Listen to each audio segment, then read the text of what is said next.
Hello everyone, I hope তোমরা ভালো আছো। সবেমাত্র ক্লাস 11-এর পরীক্ষা শেষ হয়েছে। সেমিস্টার টু সেমিস্টার টু বলাটা ভালো। সেমিস্টার টু এর এক্সাম শেষ হয়েছে, তো সেমিস্টার থ্রি শুরু করবে। তো ক্লাস 12-এর সেমিস্টার থ্রি এবং সেমিস্টার ফোর দিতে হবে তোমাদের, এবং দুটো পার্টে দিতে হবে। আগে একটাই পার্ট ছিল, একবারই বছরে একবারই পরীক্ষা দিতাম। এখন দুটো পার্টে ডিভাইডেড হয়ে গেছে। এবং সেমিস্টার থ্রি এর আমরা দেখব যে শুধু এমসিকিউ প্যাটার্ন দেখবো, এমসিকিউ প্যাটার্নে এক্সাম দেব।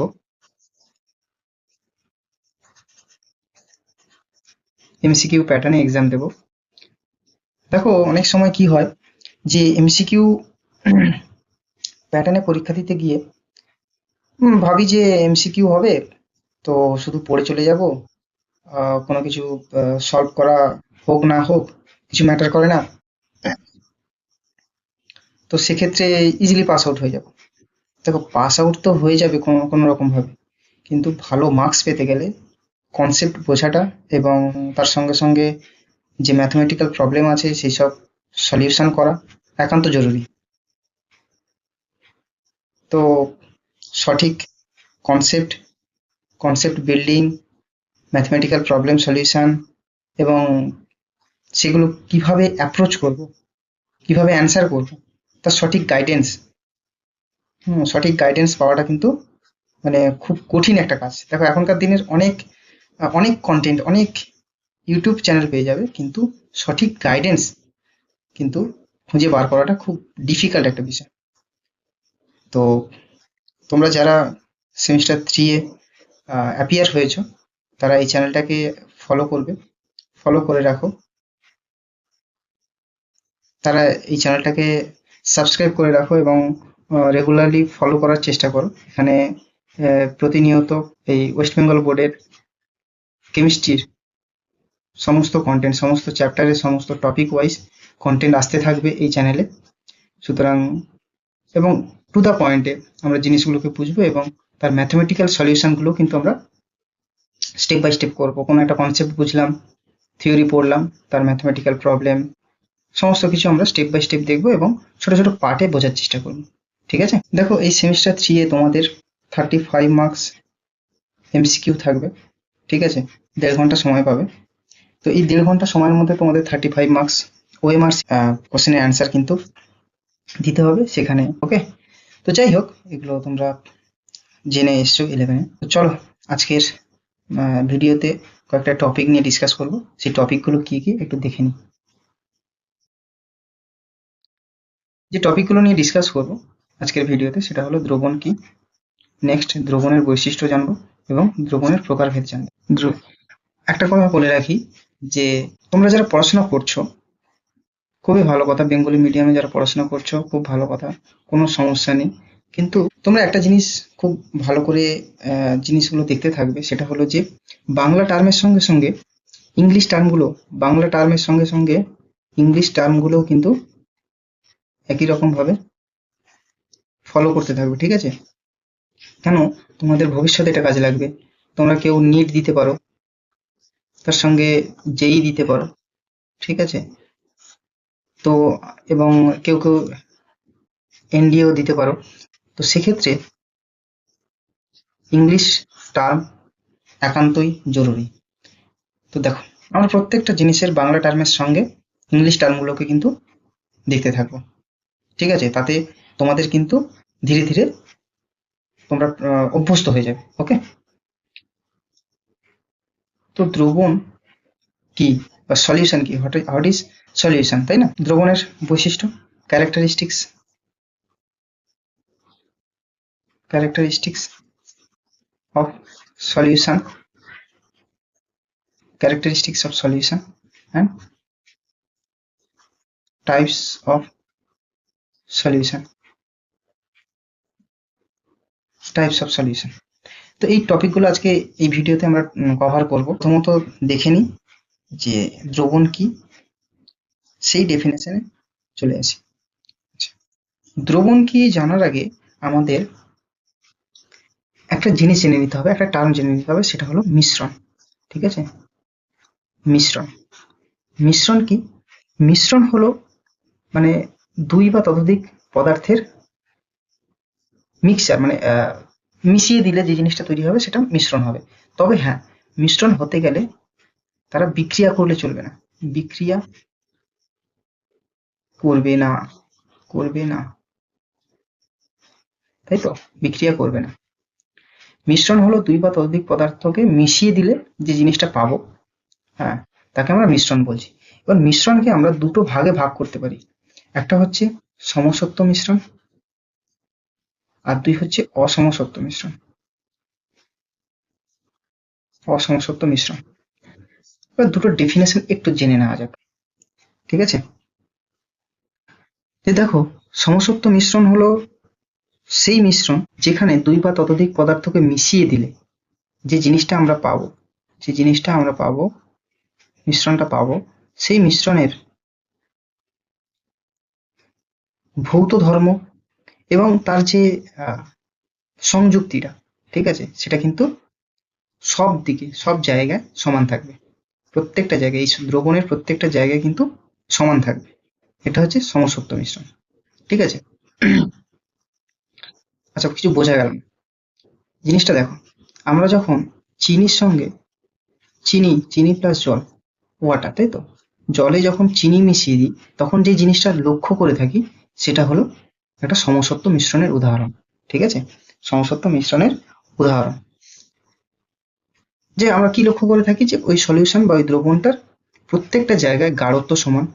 আমরা প্রত্যেকটা জায়গা থেকে যদি এক ড্রপ করে ওই মিশ্রণটা তুলে টেস্ট করি তাহলে গাঢ়ত্ব বা মিষ্টতা কিন্তু একই দেখতে পাই, তাই না?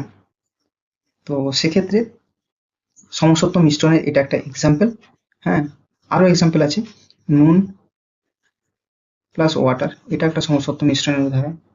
ওকে। অসমসত্ব মিশ্রণ কি?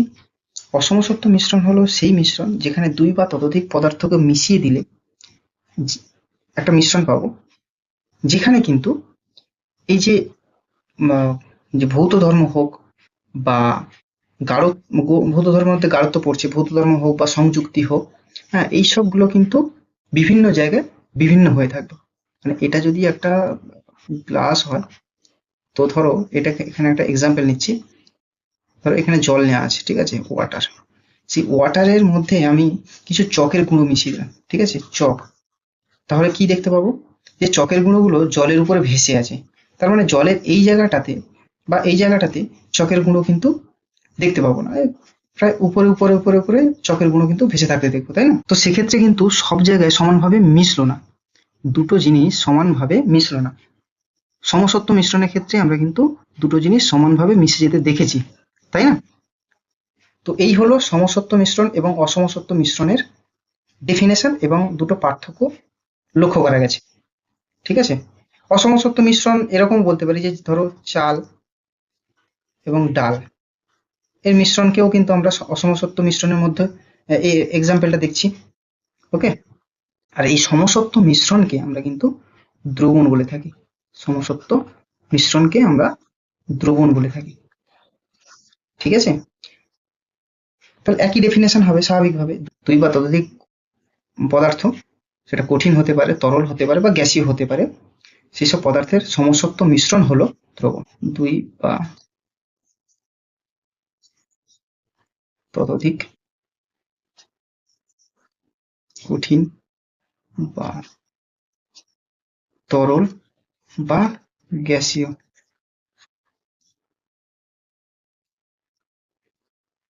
পদার্থের মিশ্রণ, সরি, গ্যাসীয় পদার্থের সমসত্ব মিশ্রণ, এটাকে আমরা বলছি দ্রবণ, ঠিক আছে? দ্রবণ দুটো পার্টে বিভক্ত, একটা হলো দ্রাবক আর একটা হলো দ্রাবক। এবার এটাকে আমরা সলিউশন বলছি, দ্রাবকটাকে আমরা বলছি সলিউট এবং দ্রাবককে বলছি সলভেন্ট। ওকে। ইংলিশ টার্ম জানাটা ভীষণ জরুরি। আমরা বেঙ্গলি মিডিয়ামে পড়ছি বলেই শুধু বেঙ্গলি টার্মগুলোকেই জানবো এরকম নয়, কিন্তু ইংলিশ টার্ম জানাটা ভীষণ জরুরি তোমাদের ভবিষ্যতের জন্যই। কিন্তু এটা বলছি যে ইংলিশ টার্ম যখন তোমরা 12 পাস আউট হয়ে যাবে তখন ইংলিশ টার্ম যদি কম বেশি জানা না থাকে তাহলে কিন্তু তোমাদের একটু অসুবিধা, কিন্তু একটু না অনেকটাই অসুবিধা হতে পারে। সেই দিক থেকে খেয়াল রেখে ইংলিশ টার্মগুলোকে কিন্তু জানতে হবে। তাহলে দ্রাবক কাকে বলবো? দ্রাবক কাকে বলবো? দ্রাবক দ্রবণের সব থেকে কম পরিমাণে থাকে, কম থাকে, তাকে আমরা দ্রাবক বলবো। এবং বেশি পরিমাণে যেটা থাকে, বেশি পরিমাণ, তাকে আমরা বলবো দ্রাবক। ঠিক আছে, এখানে এক্সাম্পল আমরা একটা নিয়েছিলাম চিনি এবং জল, তাই তো? চিনিটা এখানে কম পরিমাণে নেওয়া হয় আর জলটাকে এখানে বেশি পরিমাণে নেওয়া হয়। তাহলে চিনি হলো দ্রাবক এবং জল হলো দ্রাবক। তাহলে দ্রবণ কি সেটা আমরা কিন্তু বুঝলাম। দ্রবণের বৈশিষ্ট্য কি? দ্রবণের বৈশিষ্ট্য কি? Characteristics of solution. ওকে, দ্রবণের বেশ কিছু বৈশিষ্ট্য আছে, তার মধ্যে প্রথম যে বৈশিষ্ট্যটা সেটা হলো সমসত্ব মিশ্রণ। দ্রবণের মধ্যে যে কণাগুলো থাকছে মানে দ্রাবক এবং দ্রাবক, এদের মধ্যে যে সমসত্ব মিশ্রণ সেটাই হলো দ্রবণের প্রথম বৈশিষ্ট্য। তার মানে দ্রাবক এবং দ্রাবক, দ্রাবক এবং দ্রাবক সমসত্বভাবে সমসত্বভাবে মিশে থাকে, মিশে থাকে। ওকে, 2 নম্বর হলো যে দ্রবণের মধ্যে যে কণাগুলো থাকছে মানে সে দ্রাবের কণা হোক বা দ্রাবকের কণা হোক, সেই কণাগুলোর যে ব্যাস, হ্যাঁ, সে ব্যাস হলো একটা রেঞ্জে লাই করে, যেমন 10⁻⁻7 থেকে 10⁻⁻8 সেমি এর মধ্যে হয়ে থাকে। ঠিক আছে, ব্যাস, হ্যাঁ, যে কণার যে ব্যাস সেটা এই রেঞ্জের মধ্যে লাই করে। তার মানে কতটা ক্ষুদ্র, কতটা ছোট কণাগুলো সেটা তোমরা মানে এই রেঞ্জ দেখেই বুঝতে পারছো। ওকে, যার কারণে কখনো কখনো আমরা খালি চোখে তো মানে দ্রবণের কণাগুলোকে তো দেখতে পাই না, এমনকি অণুবীক্ষণ যন্ত্রের সাহায্যেও দেখা যায় না, মানে খুব উন্নত মানের অণুবীক্ষণ যন্ত্রের সাহায্যেও কিন্তু এটাকে দেখা যায় না। ঠিক আছে, 3 নম্বর যে বৈশিষ্ট্যটা আছে সেটা হলো যে দ্রবণের সব অংশের, মানে এটা যদি একটা দ্রবণ হয়, দ্রবণের সব অংশের দিকে যদি তুমি চেয়ে দেখো, আমরা এক্সাম্পল দেখেছি চিনির জল বা নুনের জল, সেই প্রত্যেকটা জায়গা দ্রবণের সব অংশের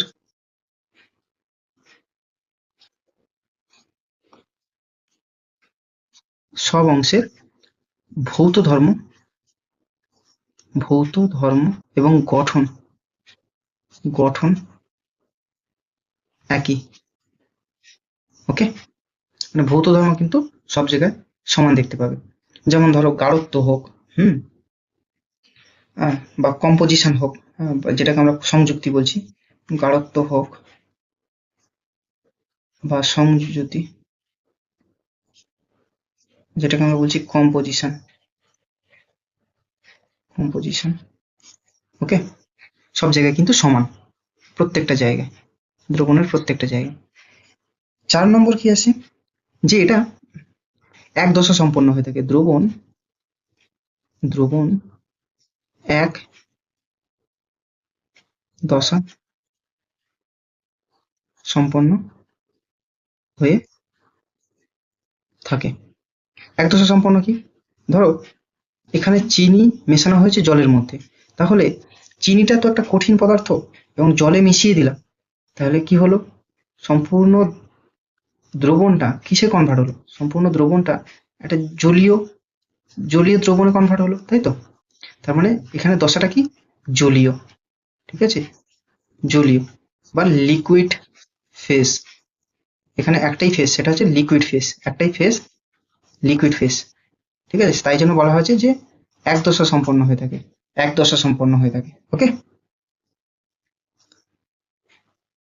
ওকে, 5 নম্বরে চলে আসি, যে দ্রবণের এই কণাগুলোকে, এদেরকে কিন্তু কণাগুলোকে কোনো রকম ভাবে ফিল্টার পেপার দিয়ে পার্থক্য করা যায় না।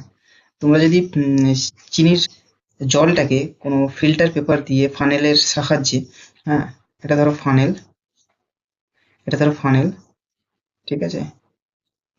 হ্যাঁ, এটা একটা ফিল্টার পেপার সেট করেছো তোমরা, ফিল্টার পেপার সেট করেছো। তো এখান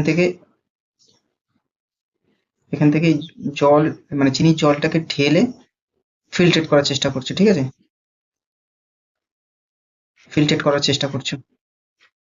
তোমরা ভাবছো যে এটা ফিল্টার ফিল্টার হয়ে যাবে, তোমরা ভাবছো এটা ফিল্টার হয়ে যাবে, হ্যাঁ, কিন্তু না। ফিল্টার হয়ে গিয়ে এখানে তোমার ফিল্টার পেপারে চিনির যে কণাগুলো সেটা আটকে যাবে এবং জলটা ফিল্টার পেপারের সাহায্যে নিচের বিকারে জমা হতে থাকবে। কিন্তু সেটা কিন্তু লক্ষ্য করা যাবে না, কারণ এদের কণাগুলো এতটাই ক্ষুদ্র, সে দ্রাবক হোক বা দ্রাবক, যার কারণে ফিল্টার পেপারের সাহায্যে কোনো রকম ভাবে পৃথক করা যাবে না। ওকে?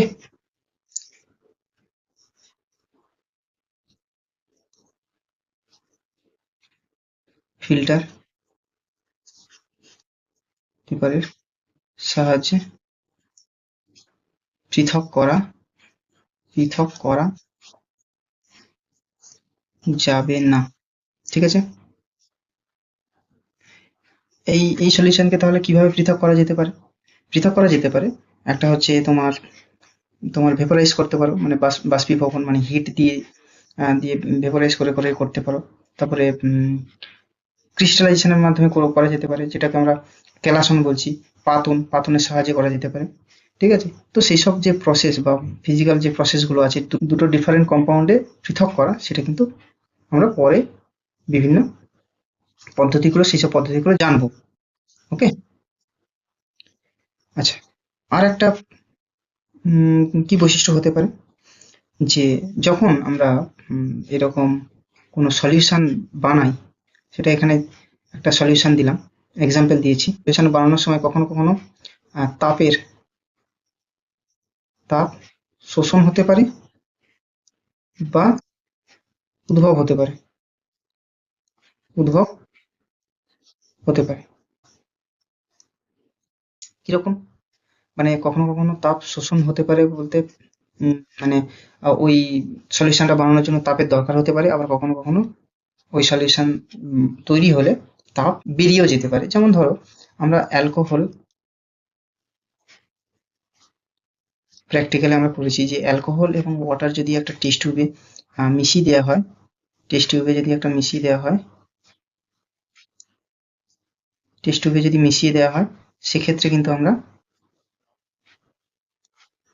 এই টেস্ট টিউবটাকে যদি তুমি হাতে ধরে দেখো, তাহলে বুঝতে পারবে যে এই টেস্ট টিউবের গাটা কিন্তু গরম হয়ে গেছে। তাহলে সেক্ষেত্রে বুঝবো যে তাপের উদ্ভব হয়েছে, মানে তাপ বেরিয়ে যাচ্ছে, ঠিক আছে? তো এই হলো কিছু দ্রবণের বৈশিষ্ট্য বা ক্যারেক্টারিস্টিক্স। এগুলো আমরা জানলাম। দ্রবণের প্রকারভেদ, টাইপস অফ সলিউশন, ঠিক আছে? টাইপস অফ সলিউশনস, ঠিক আছে?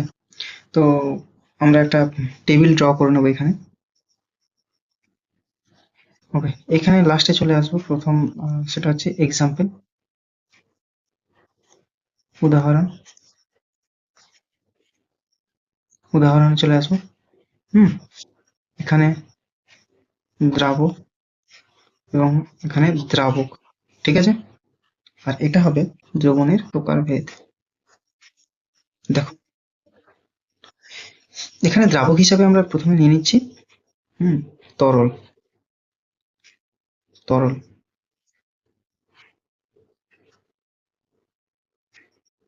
ওকে। আচ্ছা, এখানে দ্রাবক হিসেবে প্রথমে নিলাম গ্যাস, গ্যাস। দ্রাবক হিসাবে তরল নিয়ে নিচ্ছি, আর দ্রাবক হিসাবে কঠিন নিয়ে নিলাম, ঠিক আছে? আচ্ছা, যেহেতু একটা জিনিস লক্ষ্য করে দেখো, এখানে যাই কিছু মেশাই না কেন তরলের সঙ্গে, সেই যে ফেজটা তৈরি হবে, হুম যে দশাটা তৈরি হবে, সেটা হবে তরল। তাই আমরা কি বলবো? তরল দ্রবণ। কি বলবো? তরল দ্রবণ, ঠিক আছে? বা লিকুইড সলিউশন, ঠিক আছে? লিকুইড সলিউশন, লিকুইড সলিউশন, খুব ভালো কথা। তো এক করে এক্সাম্পল দেখে নিই কি হতে পারে।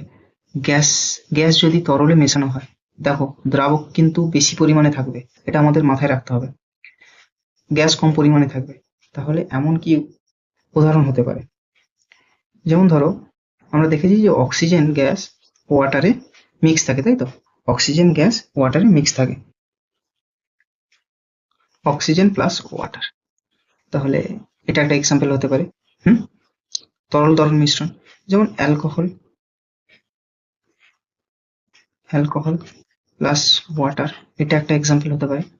হুম, কঠিন তরল, কঠিন তরল তো এক্সাম্পল দিয়েই আমরা জিনিসগুলো বুঝছি। তো কঠিন তরলের এক্সাম্পল হলো নুন প্লাস ওয়াটার বা চিনি প্লাস ওয়াটার। ওকে,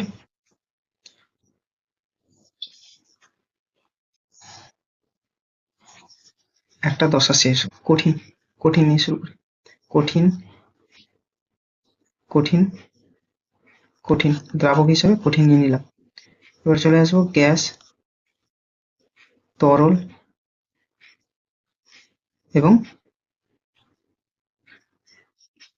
কঠিন। ওকে, তো সেক্ষেত্রে কি কি এক্সাম্পল হবে দেখে নেওয়া যাক। এবং যে বিষয়টা আমরা লক্ষ্য করব সেটা হচ্ছে কঠিন দ্রবণ, কারণ যে দশাটা তৈরি হবে সেটা কঠিন দশা তৈরি হবে, কঠিন দ্রবণ বা সলিড সলিউশন। ওকে, আচ্ছা গ্যাস, গ্যাস কঠিনে দ্রবীভূত আছে, তাই তো? এরকম এক্সাম্পল কি হবে? যেমন ধরো আমরা যে এক্সাম্পল গুলো অর্গানিকের ক্ষেত্রে আমরা কিছু রিয়াকশন দেখেছি, যেমন হাইড্রোজেনেশন, তাই না? সেক্ষেত্রে যে রিয়েজেন্ট ইউজ করা হয় সেটা হলো যেমন হাইড্রোজেন ইন প্যালাডিয়াম, তাহলে হাইড্রোজেন প্যালাডিয়ামের মিক্সচার। এখানে প্যালাডিয়াম কঠিন, হাইড্রোজেন গ্যাস, যেমন হাইড্রোজেন নিকেল, তাই তো? খুব ভালো। এবারে তরল কঠিন, তরল কঠিন কি উদাহরণ হতে পারে? হুম, যেমন মার্কারি, এইচজি, এইচজি সঙ্গে যদি সোডিয়াম মিক্স করা হয়, এটা মাইনাস নয়, এটা মিক্সিং বোঝানো হচ্ছে, এটা তরল, এটা তরল, আর সোডিয়ামটা হচ্ছে কঠিন। তাহলে সোডিয়াম মার্কারি অ্যামালগাম আমরা নাম শুনেছি, ঠিক আছে? মার্কারি জিঙ্ক এরকমও নাম শুনেছি ইত্যাদি। কঠিন কঠিন যে দ্রবণ তার উদাহরণ কি হতে পারে?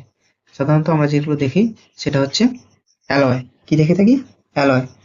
হুম, বা যেটাকে আমরা বলছি ধাতু সংকর, ধাতু সংকর মানে দুটো ধাতু বা দুটো বা তিনটে ধাতুর মিশ্রণ, দুই বা ততোধিক ধাতুর মিশ্রণ, সেটাকে আমরা হচ্ছে ধাতু সংকর বলে থাকি। আর ইংলিশে বলি অ্যালয়। কি বলছি? অ্যালয়। যেমন তামা, তাই তো? তামা হচ্ছে কপার আর টিন, এসএন, এই দুটোই কঠিন এর মিশ্রণ, তাই না? ওকে, তারপর ব্রাশ একটা ধরনের, তারপর স্টেনলেস স্টিল, এটাও ধাতু সংকর। ওকে, গ্যাস নিয়ে নিচ্ছি দ্রাবক হিসাবে, গ্যাস। এরপর নিয়ে নেব গ্যাস দ্রাবক হিসাবে, তরল এবং কঠিন নিয়ে নেব। এবং আলটিমেটলি যে দশাটা তৈরি হবে সবগুলো মিক্স করলে, ঠিক আছে, সেটা হবে গ্যাসীয় দ্রবণ, তাই তো?